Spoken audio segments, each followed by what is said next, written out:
All right, so today I want to make a video on something I don't talk about a whole lot, and that's this idea of student debt forgiveness. It was a pretty hot issue, mainly on the Democratic side in the States, and something that's talked about in Canada as well. And my guess is that it becomes a more hot button issue in Canada as well. But again, it's something I wanted to talk about, and I seen these tweets from Peter Schiff, so I thought I'd make a video about it. So again, first things first, check out Peter Schiff if you don't follow him already. Twitter, YouTube, his podcast, very knowledgeable guy. Again, I don't agree with him on everything, but a lot of stuff he's been right on that most people were wrong about. So, anyways, getting right into it here, he goes on to say the biggest problem with student loan forgiveness is the moral hazard for both students and colleges. Since loans don't have to be repaid, students won't care how much they borrow. Colleges will exploit this by raising tuition even faster, I think he meant to say, sending the cost to taxpayers soaring. And again, that's a pretty obvious thing. And now he goes on to say a few things here. So let's read that. Since students who will want to roll as much of their expenses into their forgivable loans as possible, colleges will include all sorts of extras as part of their tuition. So instead of paying 40K tuition and 30K for a car, tuition will just go to 70 and include a free car. Once student loans become forgivable, lots of people will enroll in college not to get an education but to get the loans. Students will take out the loans to pay for rent, food, clothing, etc., which they will never have to repay. So colleges just becomes a means to get free stuff. And again, this whole idea of free college is literally like the we can just solve all our problems in society or all our financial and economic problems at least by just printing money. This is literally the level of economic knowledge that we're talking about here when people bring this kind of stuff up. Now, there's a big difference between saying, hey, maybe we need to you know get people, get students better interest rates, get them, more flexible loans and whatever in certain ways. But this idea of completely forgiving debts is absolutely insane. And again, this is something that really bothers me. You have all these leftists that care so much about exploitation, and capitalism is all about corruption, and corporations, they're so corrupt, and all this kind of stuff that the left talks about. But yet they completely ignore the fact that under their system of running things, under student loan debt forgivenesses, colleges would be one of the most exploitive areas in society, maybe even the most exploitive area. You'd have college professors that work 20, 30 hours a week making 250 grand teaching an arts course that most people could probably have the knowledge to do. And not only that, the higher ups in the colleges are we're talking 7-figure salaries, probably or very least high 6-figure, for people that do work again that the average person could probably do. And yet the left never complains about that. If a CEO who employs 1,000 people, or even more than that maybe, makes $1 million a year, he's terrible. But if he's exploiting the people, he's greedy this, all this kind of stuff that the left accuses them of. But if a college dean, or some higher up person on a board in a college makes a $500,000 a year, providing very little value to society, like most programs in college don't provide much value. The only thing that's valuable is the piece of paper.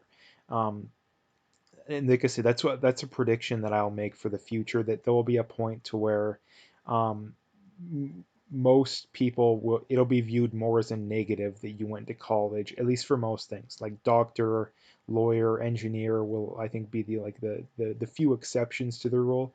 But most college degrees, it'll be looked at as more of a negative when you're going in for job interviews, especially in the business world. Um, for the simple reason that you can learn most things that colleges teach you in much less time and for much less money. I mean, a lot of this stuff, I mean, a lot of these topics you can learn as much as, I mean, you could learn as much about economics as you can um, someone that has a degree in economics in, just reading books, just watching videos on YouTube, just listening to podcasts. And a lot of these degrees are literally pointless. Like most arts degrees are literally pointless. Um, but anyway, getting back to the main topic here, this is just an insane idea that's proposed. Like I say, it's literally equivalent to the oh, we can just solve our problems in society by printing money, which most leftists believe in. They may not directly say it, but when your solution to everything is okay, well, let's give everybody free healthcare, let's give anybody who needs welfare, well, that's what your solution is, because that money doesn't exist. This whole, oh, we can just raise taxes on the rich. No, that won't work. Like the stat you always bring up. If you tax the top 1%, but 100% of their income, you took all their money, that wouldn't even fund the government for a year. I think it would only fund it for like 6 or 7 months. That's just how much the government is spending on these programs, and that's why whenever I bring up that we can't have free, it's not free, but let's just call it free healthcare. We can't have welfare because that stuff costs so much. You have all these lefties that think, oh, well, if we just stop, more in the States, Canada, we really don't spend much on the military, but in the States, if we just cut spending on the military, we could have all these social programs. But you really couldn't. I mean, the first things first is that the government just blows money. Like the government will just blow the money. And even if you do cut the funding, well, you still have massive debts to deal with. And the problem with these programs is that socialism works in the short run. It does work in the short run. The problem is that in the long run, it's absolutely terrible, like terrible, because you run out of money and you create more and more of an incentive for people to move down the socioeconomic, you know, ladder basically, and that you create you start out relatively even, or I mean not relatively even, but compared to where you end up, and then the problem is that people in the middle, it becomes progressively more harder to maintain where they're at. So their solutions are work way harder to maintain where they're at, or just cut back a little bit and end up pretty much the same as where you're at. And what do most people do? That's what they do. They cut back. They say, oh, I'm making 50, 60K a year. I could be getting 40 grand in benefits a year in this socialist system. I'm just going to cut back. I'm going to work way less hard, may not even get a job. And that's what most people do. That's the problem with socialism. I mean, one of the many problems with socialism. But um, getting back to this, like I say, it's a terribly flawed concept that it makes absolutely zero sense. And the solution to this, the reason why college tuition is so expensive, is that loans are guaranteed. Someone who can't afford to go to college, who wants to go to college to get a gender studies degree or most of these arts degrees, shouldn't get a loan for the simple reason that it's going to provide no benefit in their life whatsoever.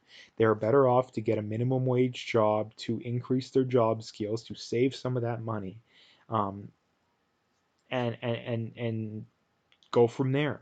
Because going to college for one of these arts degrees, and again, a lot of these degrees, I would say the majority of degrees are not worth getting. I would say some are literally completely pointless, and that you'd be better off to literally have sat on your butt for 4 or 5 years and not worked. Um, but anyway, you're better off to work a minimum wage job for 4 years and save some of that money, invest some of that money, get some job skills. Maybe you probably get promoted, depending on what field you're in, then to get the majority of degrees. I would confidently say that, very confidently say that. And that basically, if you took, let's say, the 100 grand that you spent on college, invested that money when you're 20 years old, by the time you're 50, that money's going to be 500 grand, probably, maybe pushing, seven, six, $700,000 a year. I mean, obviously you don't have that in liquid money at the time, but again, taking money and investing it when you're young makes it so much easier to retire, so much easier to retire. Um, and that again, that's another problem to bring up. But again, college is something that it's one of the biggest scams out there right now. And the reason that the left doesn't talk about it, it's one of the most exploitive things, I would say the most exploitive thing out there in our culture right now, and that it doesn't provide much value, but it takes a ton of money. It takes a ton of money. And basically, bringing it back to the end, the one point I wanted to get across is that one of the main reasons why college is so expensive, what I was getting into, is that the government guarantees a loan. So anybody who wants to go to college can get a loan. Um, and the problem with that, colleges realize that and say, hey, If people are guaranteed to get in, then we can keep charging more artificially more than what the degrees are actually worth. Again, which is why degrees are so much more expensive. If we had a system like I would support and I would implement, which it would never happen anytime soon, but I'm just saying hypothetically, um, and it would never happen soon because people are too crazy and too short-sighted, too arrogant to do it, not because it's not realistic. Um, you would only give if people can afford to go to college, great. Um, if people can work part-time, maybe if they can't afford it and work part-time, great, go ahead. If you can afford it, on your own to get a pointless degree, go right ahead. But if you can't, and this is the problem too that the left will bring up, oh, you think that poor people shouldn't be able to get an education. No, that's not what I'm saying. The good thing is that this would help the poor. This would help everyone. This would help the poor in that the poor people who want to go to be doctors, who want to go to be lawyers, who want to go to be engineers, who want to go and get into the sciences, the IT fields, whatever you want to talk about, the fields that actually get you somewhere, aren't going to have a problem getting a loan because for the simple reason that the bank will look at them and be like, hey, you had good grades in high school. You're going into fields where you're going to be making good money coming out of college, in which case you're going to be able to pay off the loans. They'll look at a poor person who wants to go get a gender studies degree and be like, hey, that degree is pointless. You're not going to make any money coming out of college, and they're not going to give them the money. What's the poor person going to do? They're going to go work, they're going to gain job skills, they're going to start a life for themselves. It's a win-win. And basically that's the point I wanted to bring up here. So um, I'm going to leave it there. If you like the video, make sure to hit that like and subscribe. I do have my PayPal linked in the description. I do have an email address, free transfer. I appreciate any donations, but at the very least, just hit that like and subscribe. And last thing I always bring up now, check out my BitChute channel. It's only a matter of time till YouTube bans me or you know shadow bans me basically. So check that out. I'm getting a decent amount of views there considering I have much less subscribers. So check that out. Yeah, I'm gonna leave it there.